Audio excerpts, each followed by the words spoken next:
Net Malayalam ന്യൂസിലേക്ക് സ്വാഗതം. കേരളത്തിൽ ഇന്ന് രാത്രി 8:30 വരെ 3.4 മുതൽ 4.2 മീറ്റർ വരെ ഉയർന്ന തിരമാലയ്ക്ക് സാധ്യതയുള്ളതിനാൽ തീരപ്രദേശങ്ങളിൽ റെഡ് അലേർട്ടുകൾ പ്രഖ്യാപിച്ചു.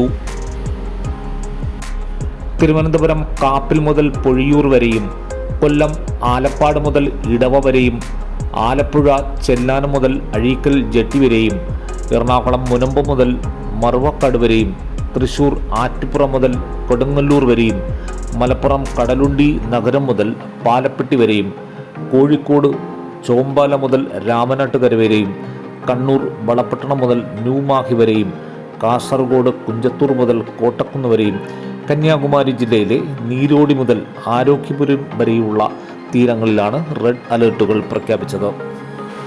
കേരള തീരത്ത് ഉയർന്ന തിരമാലയ്ക്കും കടലാക്രമണത്തിനും സാധ്യതയുള്ളതിനാൽ മത്സ്യത്തൊഴിലാളികളും തീരദേശവാസികളും അതീവ ജാഗ്രത പാലിക്കണമെന്നും ബീച്ചുകൾ കേന്ദ്രീകരിച്ചുള്ള വിനോദസഞ്ചാരം ഉൾപ്പെടെയുള്ള എല്ലാ പ്രവർത്തനങ്ങളും പൂർണ്ണമായി ഒഴിവാക്കണമെന്നും ദേശീയ സമുദ്രസ്ഥിതി പഠന ഗവേഷണ കേന്ദ്രം അറിയിച്ചു.